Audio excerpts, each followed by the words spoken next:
Okay, hello everyone. Good morning. I'm Evelyn. I'm a PhD candidate finishing my PhD in Industrial Relations at Laval University in Quebec City. Today I'm here to talk to you about the other factors that are influencing union positioning with actions and policies against climate change and using the case of the Quebec construction industry to do so.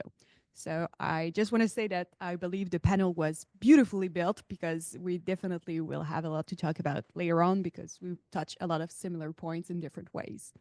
So first of all, what is the literature saying about the ways in which that justify why unions position themselves in certain ways?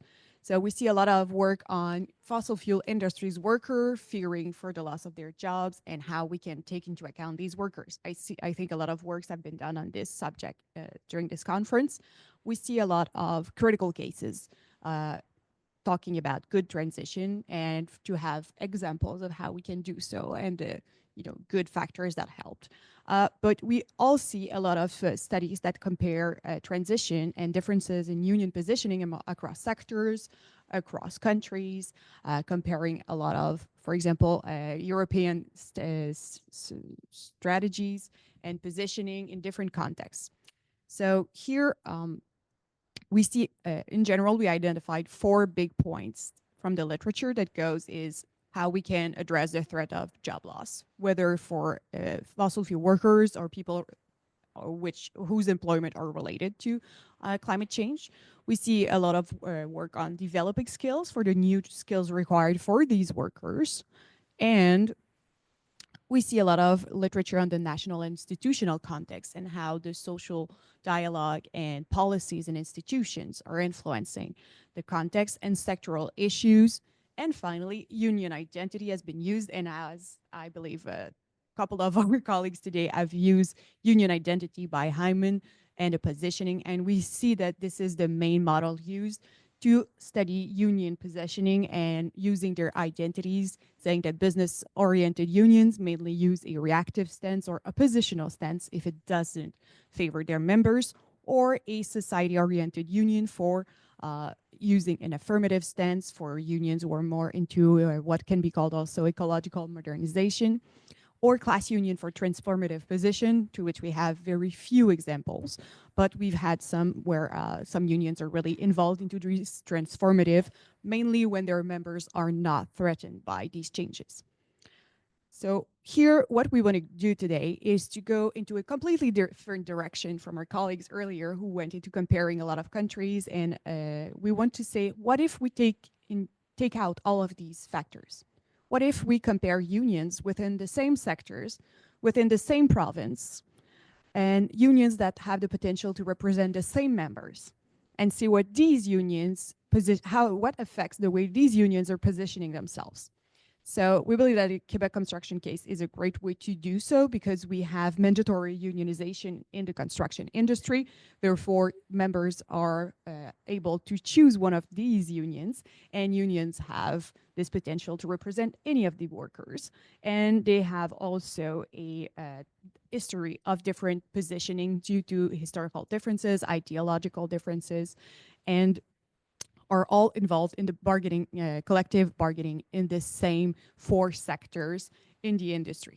So to do so, we use a comparative case study using these unions. So we have 5 unions, 2 of which are confederation representing a lot of trades together, 3 of which, representing a lot different trades together are industrial based, and 2 of which are trade based with locals representing one specific or 2 really closely related trades. So we picked 3 of local trades from one union, which is an international union, and one local union from another union that is also the other one that is local based, but at the provincial level. We use a critical realist approach, and therefore we can use these different unions with 9 different cases. And in the first work, we use documentary analysis and semi-structured interview to study their union identity. So in a previous work, we did so.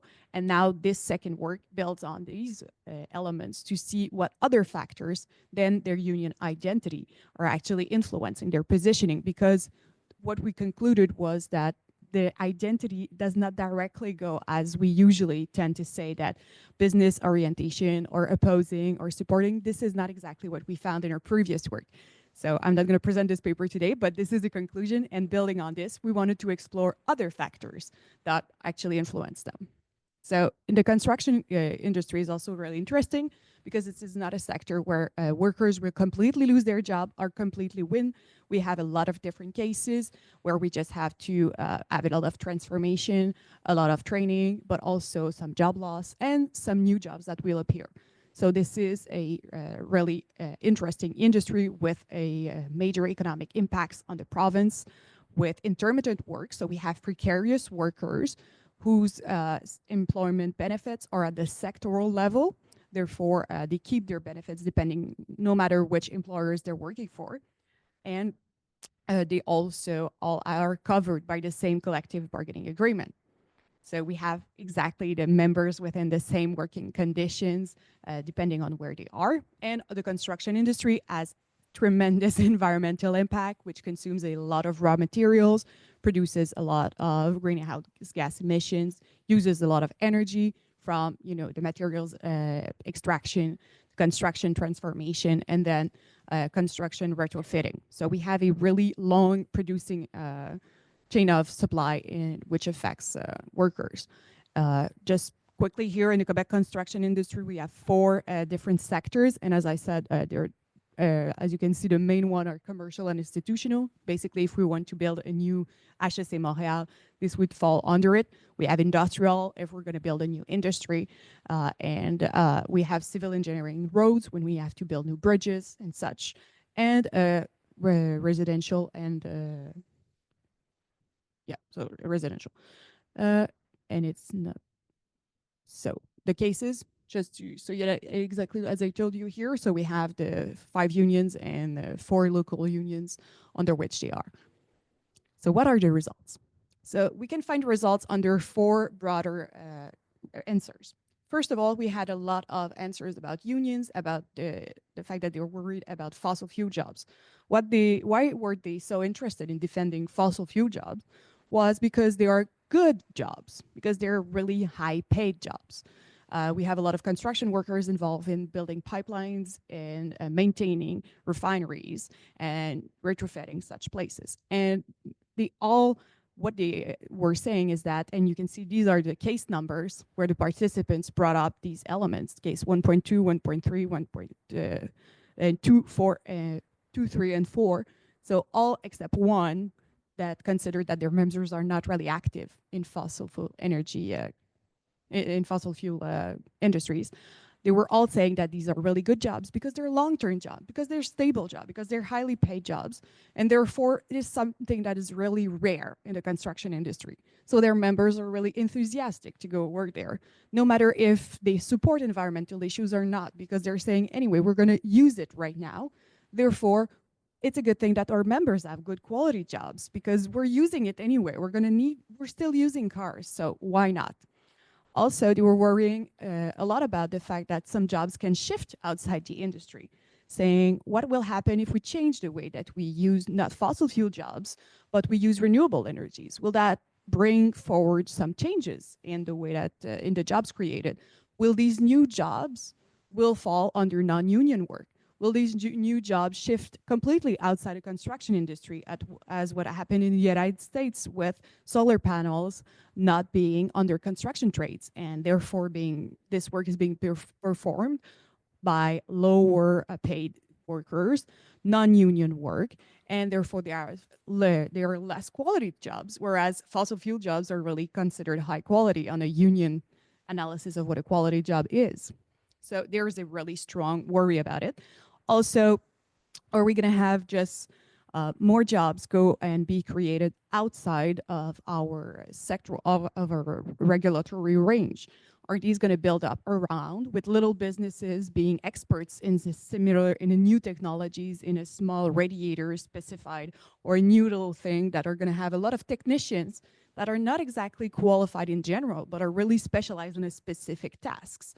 So we're bringing forward, we're bringing down their, especially their craft, and we're having less and less qualified workers. Same thing for, so that's the job changes in fossil fuel.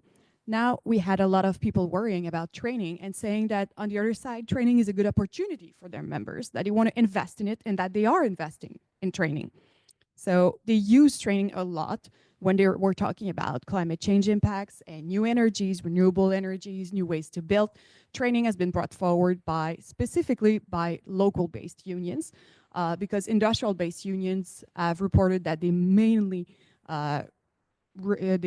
depend on the public training system, which is available to all trades, because in Quebec, the training is not offered by the union compared to a lot of places in North America.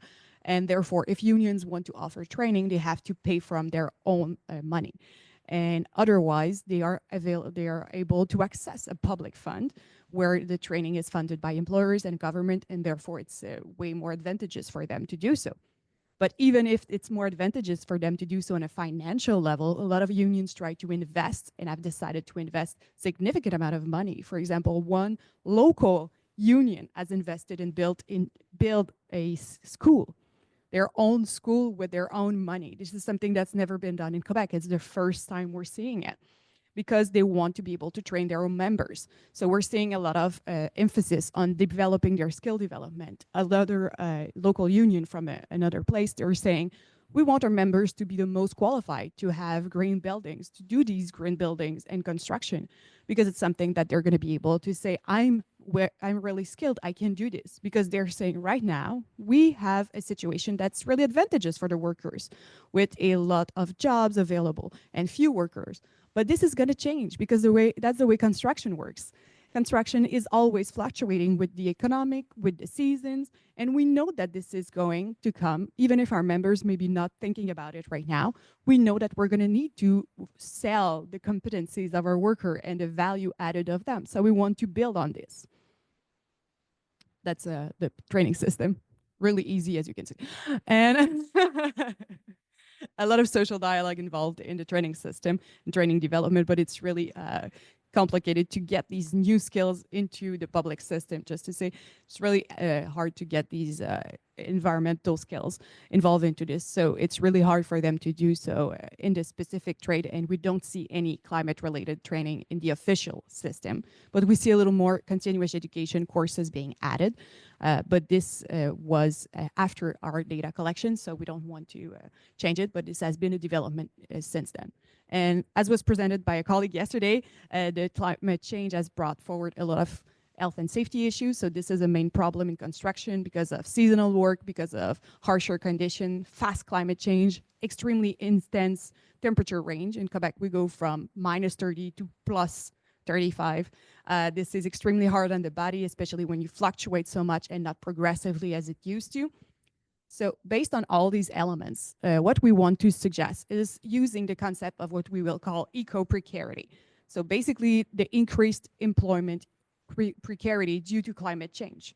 So the concept of eco-precarity was first used in the cultural studies by NAR, and to explain how this was more about some types of literature. Then it was brought in the social sciences, more specifically by Aguirre and Guardi, to talk about the fact that human survival is depending and is precarious because we have climate issues. And now we want to bring it into industrial relations, because we believe that we have to talk about precarity and how climate change affects them. Because what we really found from our data is everything is related to workers' precarity.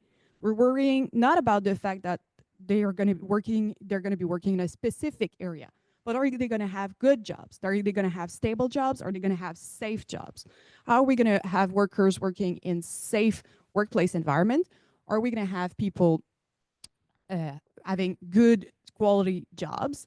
And we want to see that these workers are able to have limited employment and job precarity. So that's what came out of our research, and that's what we want to suggest, because we need to have this element of climate-related employment precarity in our field, because currently right now we're talking about precarity, but climate-related employment precarity is something that we now have to take into account, because it's something that we see here, that we see unions positioning themselves according to these elements, depending on how their members are affected. So this is the model that we suggest here, is how climate change affects both jobs and occupational health and safety risks. And depending on the way that the jobs are affected, we can see jobs being transformed, created, or lost. And these job transformation require training.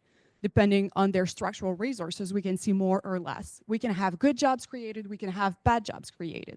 And we have good jobs, it mitigates employment eco-precarity, where if you have bad jobs created with lesser quality, lower pay, and more uncertainty, then we get more eco-precarity. And this is all, of course, considered within a single sector. So I'm finishing here, I promise. So this is my case to say that climate change really is something that we have to consider within industrial relations and not as an external factor that we have to consider as just an environmental factor that doesn't concern the internal black box of IR. This is a core environmental, this is a core union issue, and that's why we have to consider this element when we're talking about the way unions are positioning themselves to understand their behavior and therefore to be able to help them and to coordinate a little more their response and to help the way that we help prepare workers in climate change. Thank you.